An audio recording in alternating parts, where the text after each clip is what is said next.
Welcome to Top Hill Recording Podcast, the podcast where we ask a band and artist to come in, give us 4 original tunes. We sit, we talk about those tunes, we talk about the band, the music, where they're going, where they've been, and all things that relate to that. Tonight we have a very, very special guest and brought us another 4 badass tunes, which we are getting accustomed to. And just got a band name. Hey, even better. Tonight our guest, Andy Branton and the Velvet Outlaws.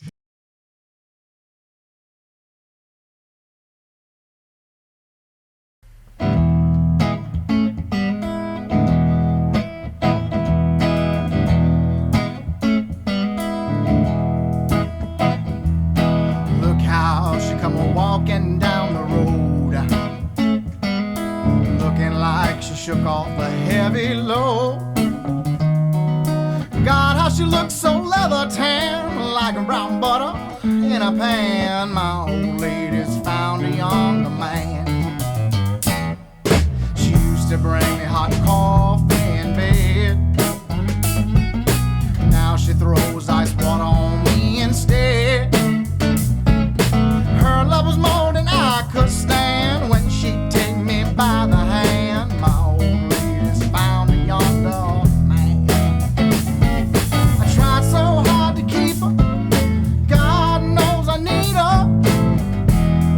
broken down fool to do. Got lines around my eyes, can't see through the night. Someday she'll be lonesome too.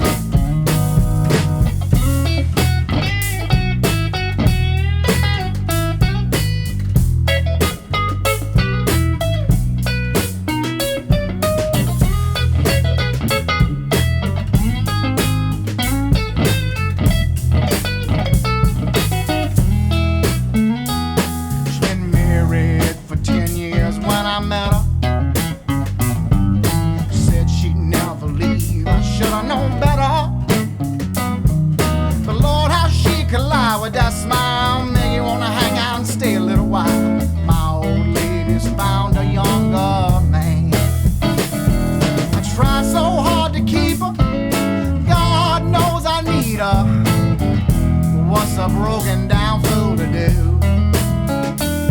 Got lines around my eye, I can't sleep through the night. Someday she'll be lonesome too.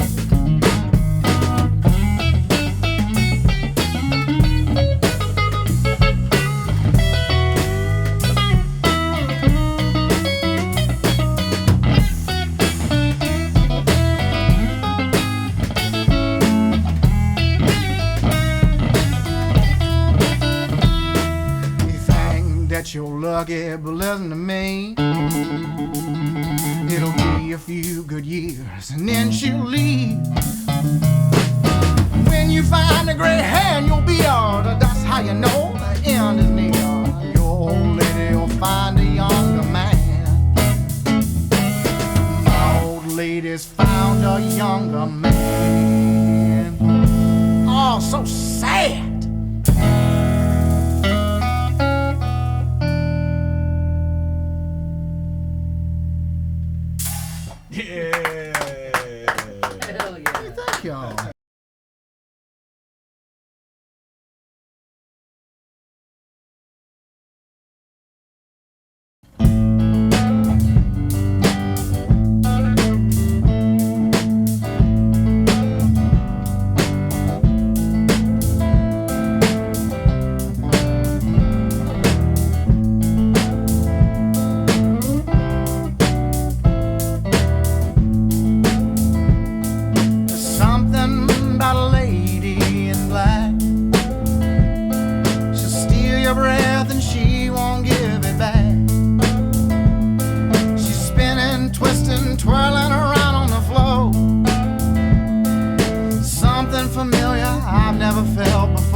step forward, 2 steps back.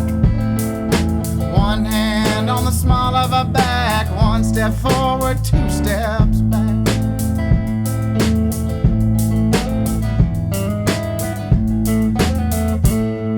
There's something about someone you can't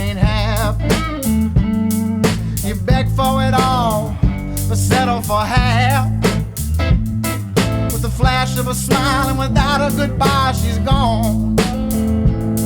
And I realize I'm not cut from stone. And it's one step forward, two steps back. Out the door, she ain't coming back. One step forward, two steps back. One hand on the small of her back. One step forward, two steps back.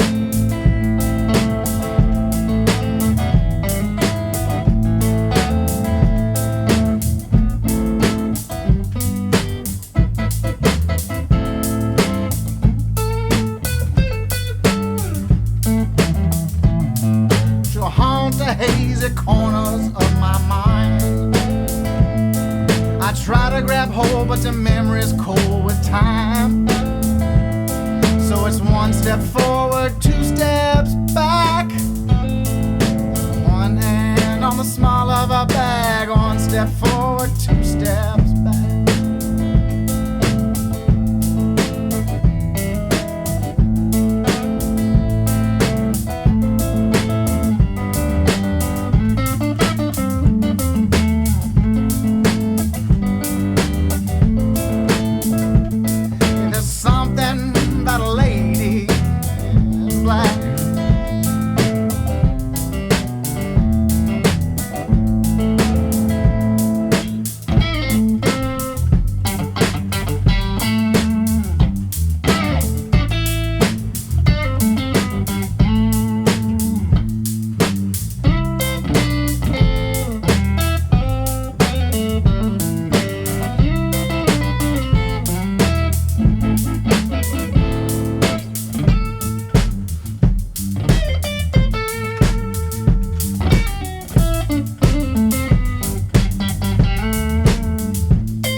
Red wine, you're my only friend.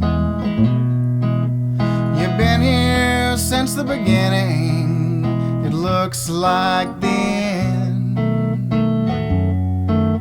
Red wine, is it over this time? My woman won't take me back, red wine.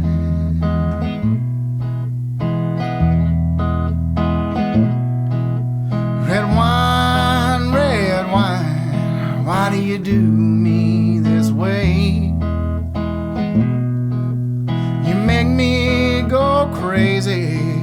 She says I can't stay. Red wine,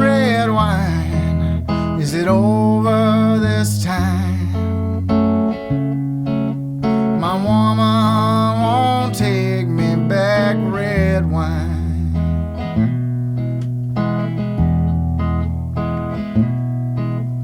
Red wine, where have you gone? The bottle's almost empty, but it ain't even dawn. Red wine, is it over this time? My woman won't take me back, red wine.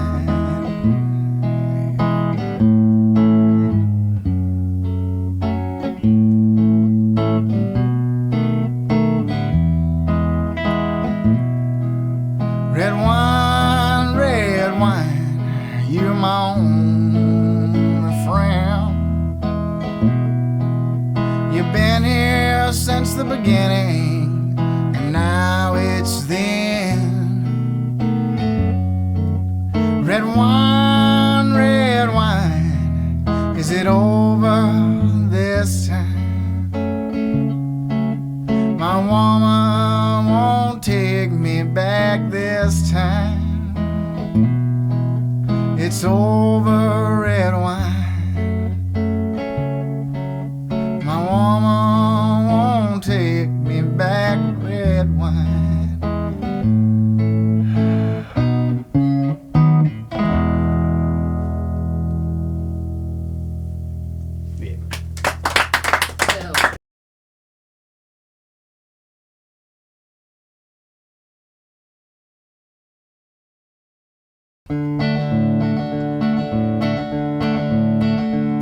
Got bogged down in Buffalo, waiting on that western money ground, begging for my bread, trying to keep my ass out of the can. I spent 3 hot nights in the parking lot of some Fleabag motel. After each night's wine, next morning my head rang like a bell. My neighbors were so loud, you'd think a day was trying to wake the dead. But dead men don't sleep above 4 wheels in an old truck bed. I finally found some work with a crew cleaning up rich folks' yards, and I made enough money to hit the road, but I didn't make it far. But Lord, ain't this life good? A vagabond and dreamer, living like I should. She says if I don't come home, she's leaving. That ain't nothing new. Maybe we can make it until my traveling days are through.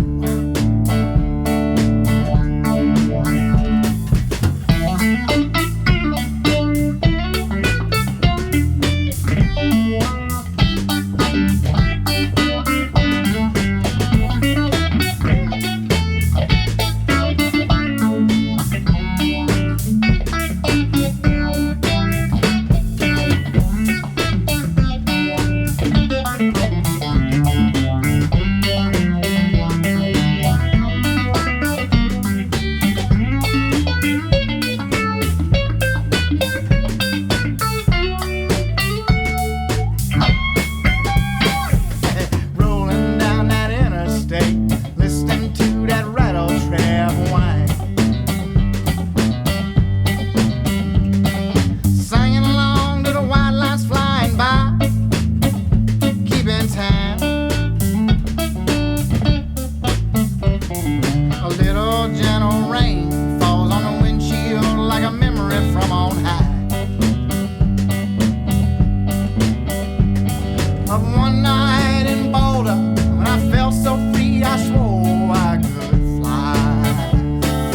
Lord, ain't this life good? Vagabond and dreamer, living like I should. She says if I don't come home, she's leaving. That ain't nothing new. Maybe we can make it until my traveling days are through. You know, sometimes I dream about a different life with 3 little kids and a loving wife. But Lord, ain't this life good? A vagabond and dreamer, living like I should. She says if I don't come home, she's leaving. That ain't nothing new. Maybe we can make it until my traveling days are through.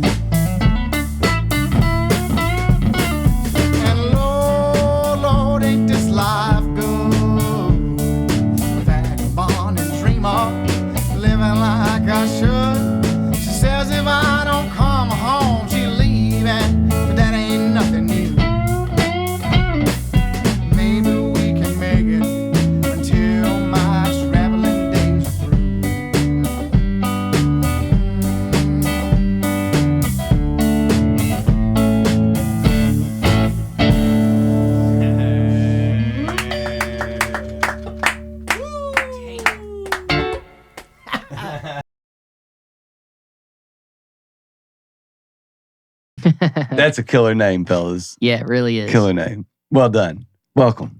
Thank you. Yeah, good to see you, man. Glad to be here. Thanks. Yeah. How's everybody doing, man? How y'all doing tonight? Good night? It seems like a good night around here. Yeah. Yeah, good tunes, man. Thank you. Yeah. Very good tunes. All right, so first timers, man, we generally ask to take us back since, it is Andy Branton on the top of that. Andy Branton gets to tell us his origin story.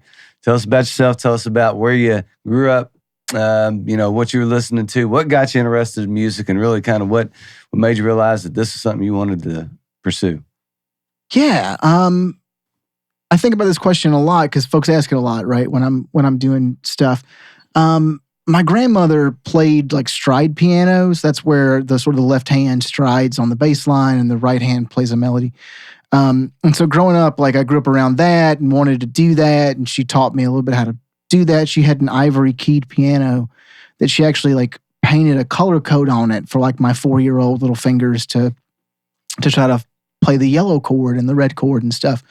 Turns out you can't play that many chords when you do that, but you can play a lot of songs. So did that and like got into it and never really could play piano very well, truthfully, and got a little older and my brother wanted to play guitar and he was so cool. He's older than me and had long hair and, drove a sort of an S10 kind of pickup truck, with a mural in the back. He was so cool, so I wanted to play guitar just like my older brother. And so I started doing that and it turned out I was a lot better guitar player than I was piano player, like by far. And so I saw a niche, I could go in and do that. And so I started playing with some bands in high school. And when I got to college, I thought, man, this is it. I'm really going to play guitar. And I kind of did. I started playing a lot of bar gigs and stuff and writing some of my own tunes and really cutting my teeth on pickup gigs and stuff. And so, after doing that for a while, I thought, man, maybe I can do this forever. And the truth is, it's pretty hard to play sort of the bar gig thing forever. And so took a step back and thought about being a little more intentional about the gigs and the licks and the tunes I wrote and stuff. And ended up moving to Tuscaloosa for college. I guess I left that out. But I played a long time in Tuscaloosa, about 7 years, basically gigging from day one in Tuscaloosa. And then left there to come to Louisville for my wife's job. And Louisville has just blown me away. We talked about it when I was here as a sideman playing for Eric on an earlier episode. And I talked about it with somebody else the other day. Like, I went to an open mic, and open mics are what they are, right? You get all sort of different skill levels. And I saw somebody play that absolutely blew me away, right? After their introduction was, well, I haven't played in like 7 years or whatever. And they get up there and they play some of the most amazing tunes I've heard, some of the greatest like showmanship I've seen in a while, at just like a dumb open mic, right? And so Louisville's really blown me away and made me up my game and has made me a better player and a better writer. So that's sort of the cliff notes, I guess. Yeah. Yeah, man. You mentioned something that when you were talking about, going down, cutting teeth, playing gigs, making money, wanting to make it, this is kind of your thing. And then realizing that, I think it's something that a lot of us realize that have those aspirations, that it becomes a job. Like it becomes something where it's not fun. Yeah. After the, 18 months of playing 4 nights a week or 3 and 4 hour gigs. And, it's fun somewhat, but those gigs, those 4-hour gigs are really 7-hour gigs, especially if you're bringing your own gear and loading up equipment, even solo. And they real fast become work. And a lot of times, really, really good musicians take that step back. And some of them never come back. I think sometimes it's even guys that are writing a little bit here and there just stop. Because maybe maybe it's good money at the time. Maybe it's something they like to do. And they like, they were the guy at the party with the acoustic guitar playing songs and covers and stuff because, and Wonderwall and all of which we've all done. But, maybe that there's not the fire in the belly that you had when after taking that step back a little bit and going, this ain't something I'm gonna have to make a living doing something else maybe. What was it that brought you back into kind of getting into bringing these songs out and doing those things, hitting those singer-songwriters once you move to a different spot and, realizing that you got some stuff to offer? Yeah, it's got to be COVID, like so many people, right? COVID was a huge reset. Moving to Louisville, I thought, okay, I can up it, right? I can continue playing the gigs that pay really good money, and I can up the artistry, and I can do both, right? I can really go out and make a living, And then the couple of weeks before I was supposed to leave for my first real tour, COVID shut down a state, I think that's right. And so, not the state I was going to, but an adjoining state. And we were sort of like, oh, I don't know, maybe we'll be okay, And then, the week we were going to leave, the state we were starting at first got shut down. And it was like, oh, man, this is wild. This is crazy. And so, sort of just the craziness of it, made me think, I had played some gigs right before COVID that made me really bummed out. And then COVID hit, and it was like the great reset button. Like, when we come back and we can do this, when we can get together, we can play these tunes. I want to make sure that when I leave at night and I go home, to my wife, whom I love dearly, right, and that I had to be away from for 7 hours, right, depending on the gig, right. I want to make sure that it was worth it, and so that really changed the way I looked at it. And I got a day job during COVID, right? When I moved to Louisville, we thought, no day job, let's do it. I know how to earn playing guitar, and I want to write tunes for a living. But with COVID, it was like, okay, I've got to get a job. My wife actually got COVID, and it knocked her out for the count. And so it was like on me to go back to having a day job, which I'd done before, but I got a really good day job ultimately. And it was like, wow, this is what not being desperate to pay your bills looks like, right? Not like playing a gig and being like, oh God, they just handed me rent money, you know? No, it wasn't a big deal anymore. And so I had to start thinking about, okay, the pressure's off a little bit, but also the pressure's on. The pressure's off monetarily, but artistically, it's like, okay, you've given a gift, right? A little bit. What are you going to do with it? So trying to do something good with it. So how long ago did you move to Louisville? Right before COVID. So August 2018. Okay. About August 11th or 12th. So I got married August 10th. And I think the 11th or 12th we moved to Louisville. Thought, man, one life change ain't enough. Let's do two. Yeah, why not? Changes. Yeah, you're going to do one. So, man, you landed... probably landed in a good spot. Louisville is a cool community, and right at the rise of a really, really, what's the word for it with this music scene? Just they rein you in, they bring you in, they hug you into the group. I don't feel like there's a lot of negativity and competition that goes on with singer-songwriters and musicians. It feels like a lot of, hey, I got this thing, come hop on it, or hey, I've got this singer-songwriter thing. You end up at a Katie Did It singer-songwriter show. I know Dusty Bowe has a singer-songwriter at the Tin Roof. I mean, there's so many opportunities to meet other people that do what you do and that are so gracious, in my experience anyway, with what they're doing and getting you on board and asking you to come be a part of it, and Mark at the Monarch, there's just so... Seems like, do you feel like that was the case? I mean, I've been in other music communities. You've been in other music communities. Something about what's happening here feels so different to me. Do you get the sense of that? And have you gotten the sense of that since you've been here? Yeah, absolutely. Right. So there's always going to be the cool kids, right? Who don't want you to hang out with them. Mm-hmm. But there's not much of that in Louisville, which is amazing. And so, the folks sitting on the couch here, right? We've got Eric Lindquist right here to my right, and then to his right, veteran of the pod, friend of the pod, friend of the pod. That's right, as you are. We've got Dan Powers over here. So Dan played drums for us tonight, and then Dan Eric, Powers of course, looks a lot like our friend Luke. There's a reason for that. Why is that, man? Yeah. I'm told y'all might be related. Is that right? Yeah. No kidding. Same mom and same dad. Oh, weird. Wow. Wait, hold on. That's rare these days. That makes you all... Yeah. related in some way. Yeah, that's cool. Right on. Yeah. Well, if you ever talk to him, tell him I said hi. I will do. I love that man. Love Luke, dude. But I needed to put a band together, and I mean, I was like, I'm real anxious, sort of a real anxious person, so it's hard for me to go out places. And some of the first open mics I went out to in Louisville when I moved here were just like crazy. Like, I don't want to get too sidetracked, but I went out to Four Pegs, and love Four Pegs, by the way. This is not a knock on Four Pegs, but the open mic was crazy. They had a guy doing magic, and he was terrible. And they had the host kept reading some crazy story about Kermit the Frog committing like mass murder. Okay, Weird. and so there I was, socially anxious, right? That's insane. Going, I'm gonna die. I didn't Sing die. a song. I did not die. Yeah, I wrote this one in my bedroom.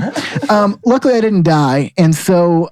Later, when I was like thinking, okay, let's really do this, I was trying to find a band, put a band together, and I put out an ad on Facebook and also Craigslist or something. But Eric answered the Facebook one, right, and goes, "Yeah, I play bass, and also here's my band camp where I played bass on my own record. If you want to hear me playing bass." And of course, Eric's record was great, right, and so was the record before that. And Eric was on the pod because he's got a new record that's been out a few months. And that record's great, right?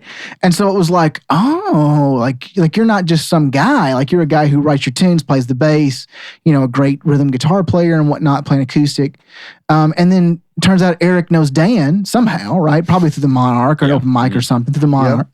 And I went, yeah, I don't know. Like I need a drummer who can really be in the pocket, and keep us together. And he goes, well, I think I know this guy who might be interested. And so he sent me the contact info, and lo and behold, we've got Dan on the couch, right? Sitting next to Eric. And that sort of like community I did not experience before. You think I would have, right? There's not that many people, truthfully, in Tuscaloosa, Alabama, playing, guitar and drums or whatever. And I had my core group of folks that we played gigs together with, but it wasn't like a community hub that revolved where I could go and, so-and-so or whatever. I basically knew most everybody who was available for a gig. And not all of us were nice people, So some of us were kind of jerks, So Louisville has just really opened up the doors for friendship, right? Mm-hmm. And the cool kids group is much smaller, than the everybody else group. And folks do want you on their gig, right? For the most part, right? I met Earl because it was like, Earl's stuff's great. Yep. I have a gig and I desperately need somebody on it.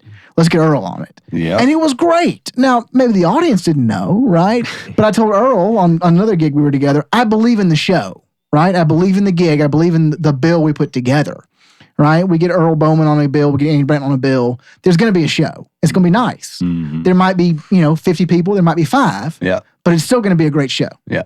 No doubt. No doubt. How was it? I had a fun time. When we were at Moorhead, they had that green room upstairs, and I was up there watching you, and I got so drunk that night. I got obliterated. There was like 3 people there. It was a great show, though. I had a fun time with you. I still have those posters they're on my wall at my house. They're pretty great posters. They are great. I put them in some frames and put them up.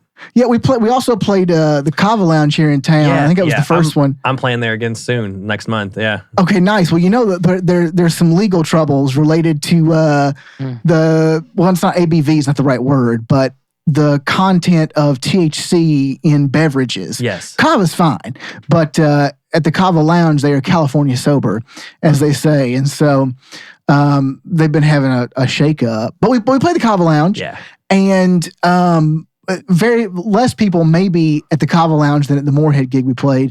But killer poster, great gig. I had a great time.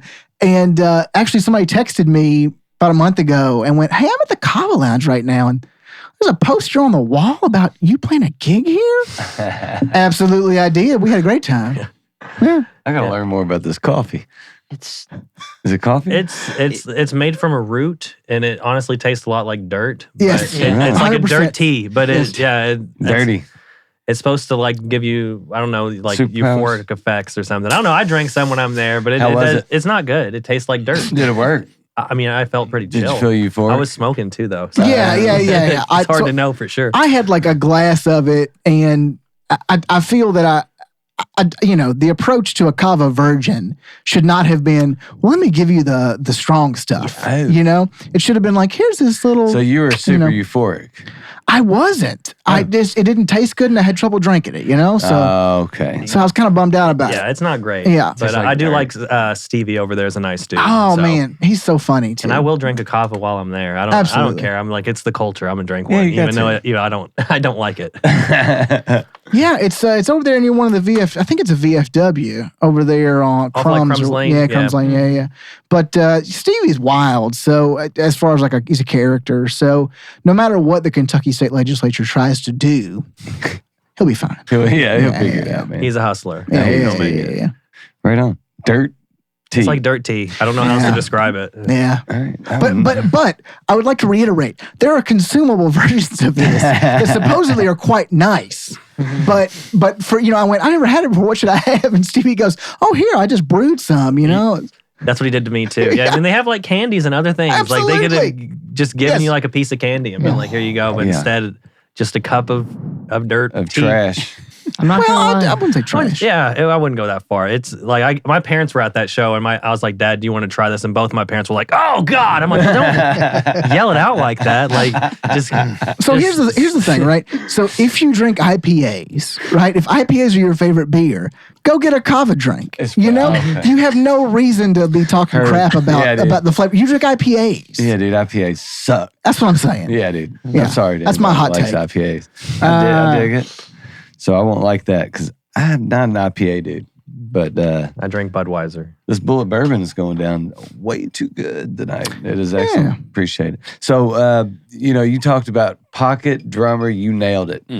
Dan, dude, that's what I actually, last song in my head, I'm going, dude, cannot be any more in the pocket. Just right where you need to be. Thank you. No overplaying, playing what's supposed to be played.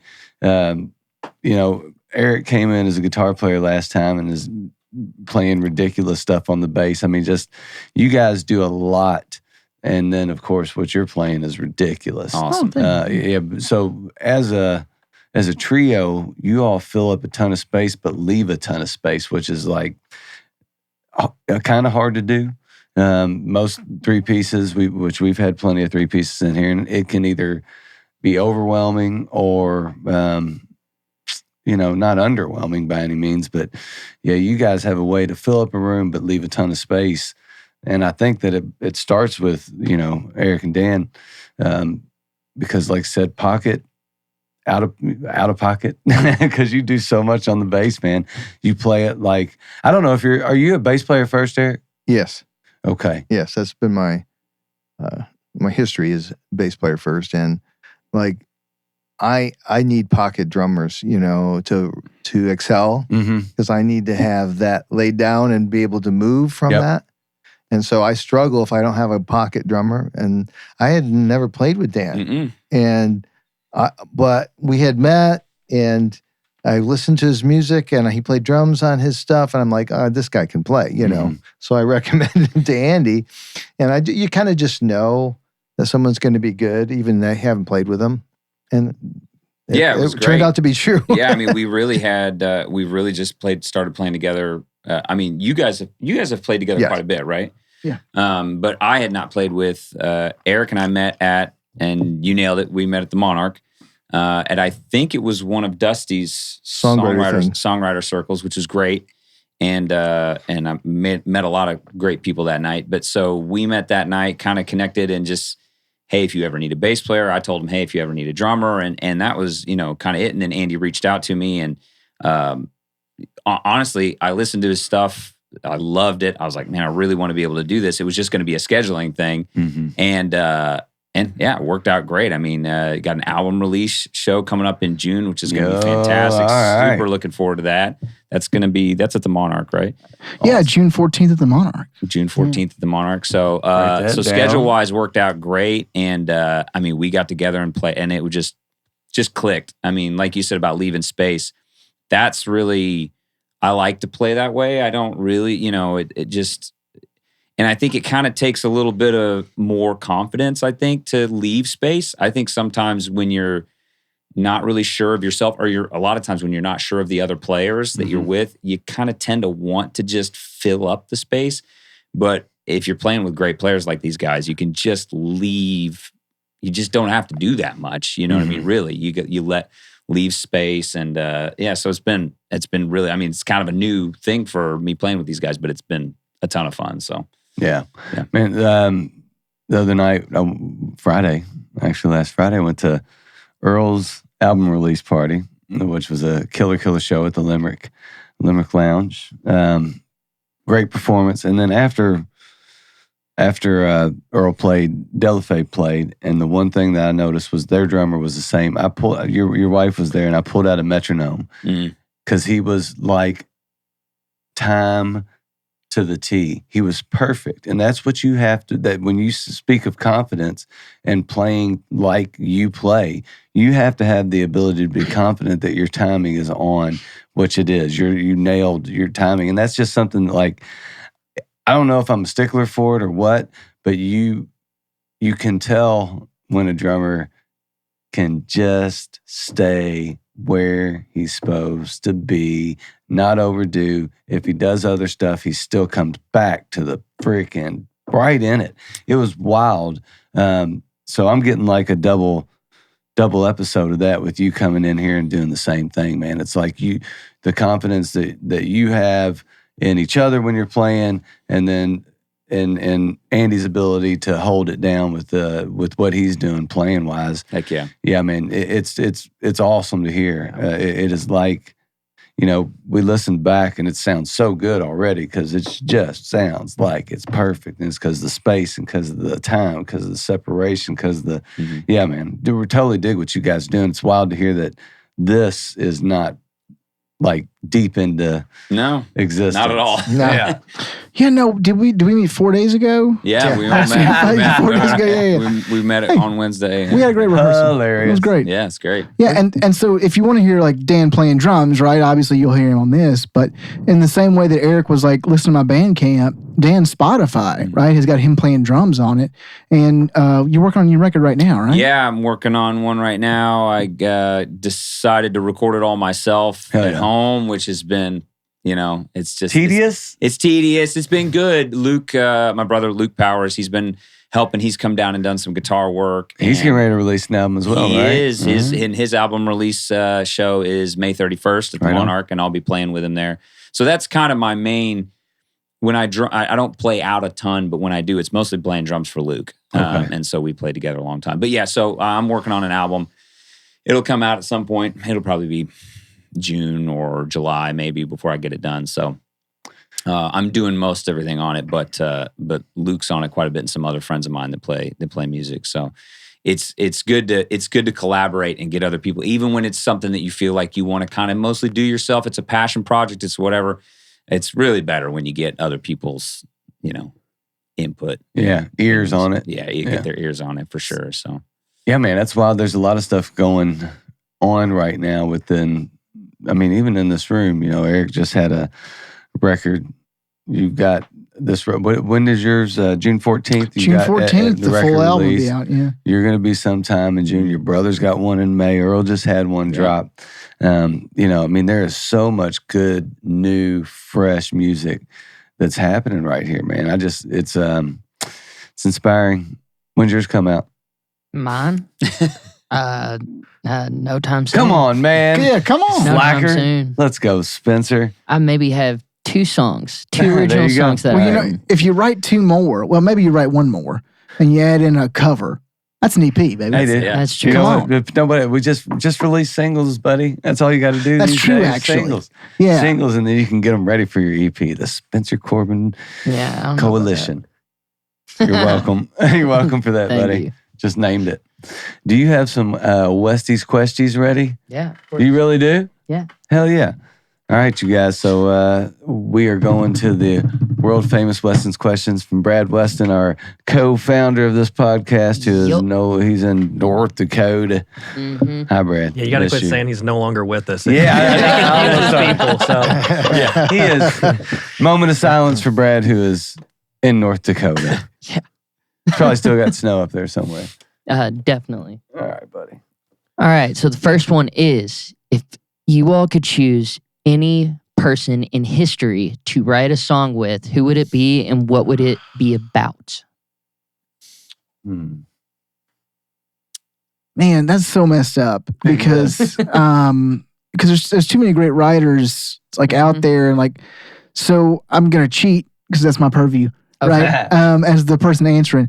So for the non-monetary gain one, right? I would love to write a tune with Larry John Wilson. Okay. Who R.I.P. is passed away, but a great songwriter who put out some records that didn't really do a whole lot, but sort of a country funk player and writer who moved to the Gulf Coast and found like a second career as like running that circuit of like songwriters festivals, like the Frank Brown and stuff. So, but that's not a winner as far as like paying the bills go. So like paying the bills though, let's do something Tin Pan Alley-ish with the brothers. Oh no, I'm gonna look real ignorant. Righteous. Yeah, sure, the Righteous Brothers. No, the two brothers who wrote like all of the the Great American Songbook. Florida Georgia Line. Yeah, absolutely, yes, yes. Lord have mercy on a soldier from the Florida Georgia Line, and Lord have mercy on us for having to experience the outcropping. Yeah, just like the writing with those guys. I'm so sorry that I'm blanking on the name, but the two brothers who wrote most of the Great American Songbook through like musicals. Love to write a tune with them. The publishing business is great, and so I could pay my bills with that. And then also you'd say, hey, Andy Branton's part of the Great American Songbook. That's pretty good. Hell yeah. What about you, Eric? Weber? No. I mean, I'd write with Andrew Lloyd Webber.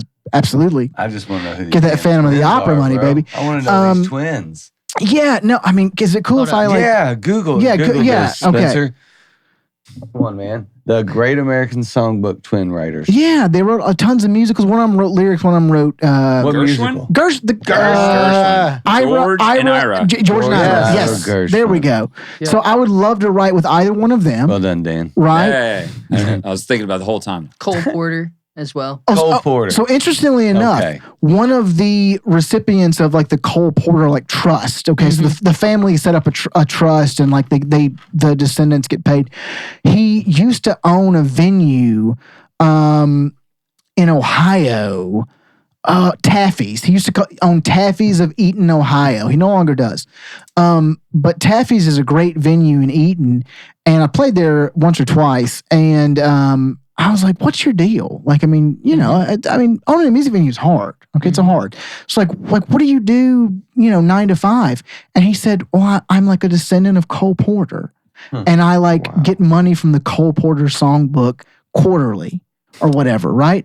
Crazy. Nice. Yeah. I'd rather do it with Cole Porter. That'd be cool. Why not? I'd rather just get money out of a songbook quarterly. Well, it's tempting, right? Yeah. Apparently, so George and Ira Gershwin, one of them died before the other one, pretty significant, a few years before, I think. And the one that left, supposedly, the story is he would come down to the mailbox of his apartment, in his bathrobe.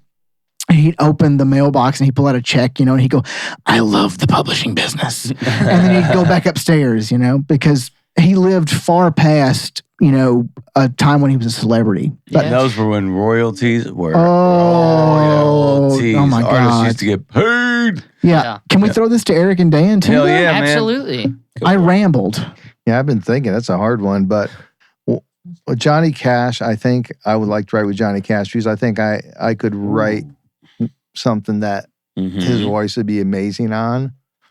And I don't know. I thought there's a number of people that popped in my head, but Johnny Cash. Yeah, that's a good one. Yeah. Yeah. What about you? And you said what kind of song, right? What a part of it? I think to write, gosh, there's a lot of good ones. Okay. To write a murder ballad with Nick Cave would be really cool. That'd be dope. That'd be cool. I mean, he's kind of already done that, but that would be pretty cool. That would be, because I've never written a murder ballad. I don't know. You? And to write one with the Prince of Murder Ballads. Yeah, I know. That'd be cool. Dude. That'd be cool. Yeah, man, that's good. That's good. You need to write a murder ballad now. I want to write a Johnny Cash tune too, though. Well, that's great. We could You do got a Johnny Cash I've got murder like ballad. a form of a murder ballad that we could. Okay, all right. work on. We can work on it. Collaborate on it. Oh, Velvet. New song? Velvet All right, Outlaws. so- Velvet It's Outlaws. just one that's So- kind of been hanging around and don't know what to do with. It needs to be a Johnny Cash meets Nick Cave Meets Nick Cave. and the Gershwin Twins murder ballad. Yeah, so we can So do it's a musical. It's a murder ballad. we Murder can ballad, totally the do musical. This. Yeah, Like this is, I mean, really that the recent play with the like baritone who sings the thing. Oh, I went and saw it. Y'all, I'm so sorry, but like the Wicked. Whole, sorry. not wicked. Hadestown. Yeah. Hadestown. Basically, Hadestown is a Johnny Cash tune, right? Really? Murder ballad in a musical. In a musical. I mean, a lot of the Yeah. I'll stand by that. Is that the Anais Mitchell one? Did Y'all she are, write that? this is like watching Jeopardy the musical. Yeah. I don't know what the hell you are talking about. I think she wrote that, or I don't know. I mean, I don't know either. I went. I had a great time. But Yeah. Good beyond that, Was it here or was it like in? Well, they were traveling, They were traveling. So Yeah, I did that see is- him that- here in town. Yeah. Yeah, she's a singer songwriter, I think, and then started to do, and then wrote a musical. Yeah, she plays with Bonnie Light Horseman. I don't know if you guys know them. Either way. Now we're really off on a tangent. Yeah. She's a great songwriter, though. The lady that wrote that Hadestown play, her self-titled album is one of my favorite albums. And what's her of all name? time. Anais Mitchell. So Anais Mitchell. Yeah, I'll have to look It up. She's Yeah, when we're done. great singer-songwriter. Dude, Okay. learn something today on the pod. That's always Yeah, excellent. really cool. Mm-hmm. All right, numero dos, my man. All right. The second question is, if your band had a mascot, what would it be, and what's the story? Oh, jeez. Who's your mascot? Oh, my wife's gonna kill me. I don't know. I mean, yeah. No, I do know. All right, so it'd be a toilet paper roll. Right? Oh, okay. So I worked with this guy who told me like, man, I've been shit on so much that I carry my own toilet paper roll, and I'm like, yeah, brother, I'm there with you. No, that's probably the joke one. Velvet toilet The paper roll. velvet toilet paper roll. Yeah, no, the real one though. I don't know, man. That's a hard question because like you can be blasé about it and come up with a toilet paper roll, but to like actually dig into it, I don't know. Do y'all have ideas? Can I throw it to y'all? A mascot? Mascot, I yeah. I don't know. It's tough. Like an animal, or I guess anything can be a mascot. Oh, Absolutely, I yes. got ours. Do a velvet. I know ours. Yeah, I picture like a velvet cowboy, man. Yeah, like a Oh. Zorro, but velvet. Well, so this is a great time to talk about like Velvet Outlaw was sort of an off the cuff thing before we started. But my friend Miranda Deaton runs a fashion line called Velvet Outlaw. So Very cool. props to her. She has dressed me for gigs, and hopefully, if this all pans out, she'll dress me for all gigs. But yeah. So I mean, if you're talking about mascot, I mean, it's a version of absolutely a Velvet Cowboy. Velvet Cowboy. 100%, She needs yeah. to go ahead and get that logo ready. The Velvet Cowboy. right. Mm-hmm. Yeah, Velvet Outlaws. That's Yeah, totally she's real into killer. fringe, which hell yeah, and she just bought a cross stitch machine, so she's been cross stitching. Oh man, it's Sick. yeah, no, it's killer, it's killer. Like Velvet Outlaw is so good. I've got some bolos, got a jacket, and like I just need to play more gigs to get more money to buy more clothes. Let's go. Hell yeah. Ours would be the WKU Hilltopper for Top Hill Recording Podcast, I do believe, right? There you go. The, I think that's the the only blood way. clot. Yeah. I mean, what else could we be? Blood clot. There's nothing else we could be. Just a big old ball of nothing.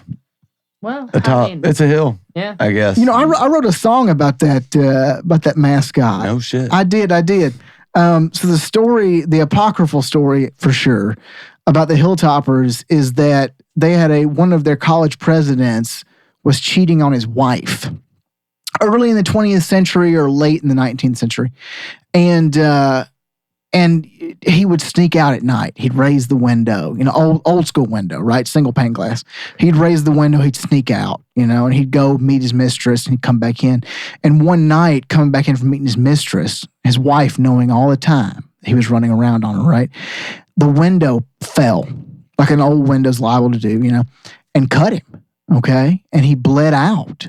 sneaking back into the president's mansion. Okay, and so the Hilltopper mascot is that blood drop, from him bleeding out, sneaking back. You really in. wrote a song about that? I absolutely did. Holy shit, dude. Absolutely did. It's called "Raise Up Your Window." 100%.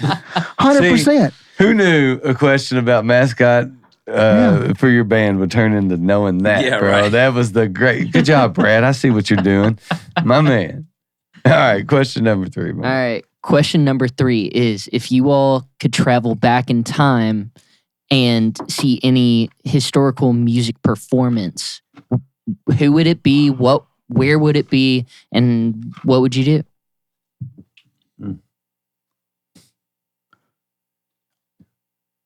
So the Allman Brothers live at Fillmore East has been so formative for me and for a lot of guitar players. So that's probably the easy one. Is just going back and actually seeing that, with the idea that I can, of course, come back and and have that experience. That's probably the one for me. What about y'all? I think I would do really early before, just as he was getting popular, Elvis, because it would be at a county fair. Yeah, just those wagons. Something you've never seen before, and the energy that he had, and the voice, and I mean.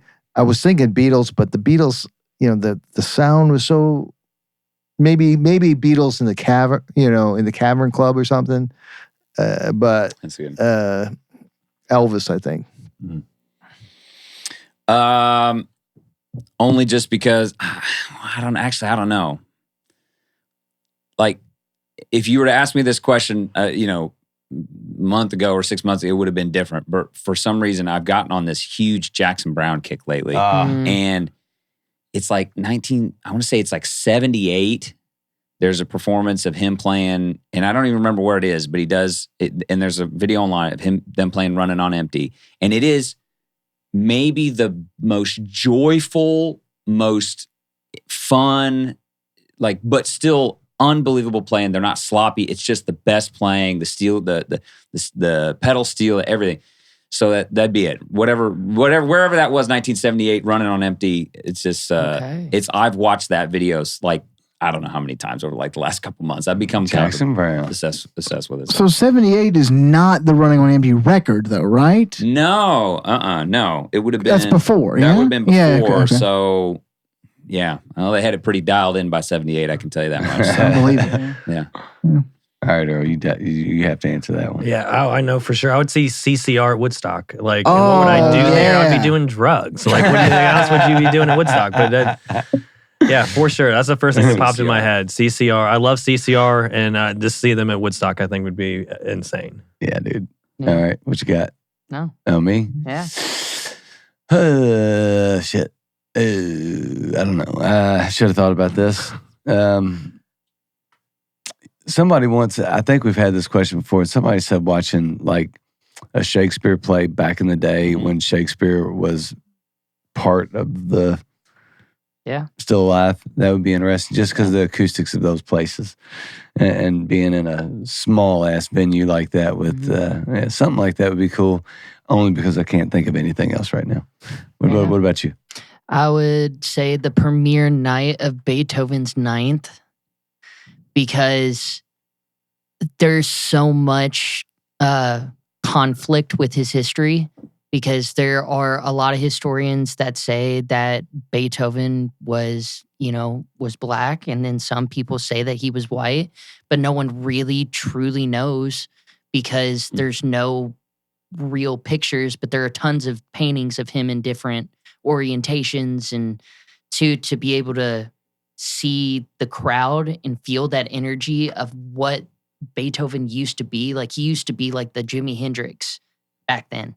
So to be able to feel that energy and to see and experience that live with the original orchestra that wrote it would be fucking crazy. Yeah, I think it'd be insane. So, yeah.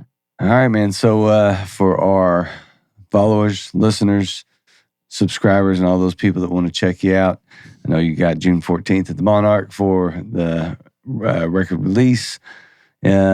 where can they find you? Where can they follow you and all those things? Yeah, so I keep the website andybranton.com very as up to date as I possibly can to try to make it a clearinghouse for all stuff. But I'm also exactly where you expect me to be, right?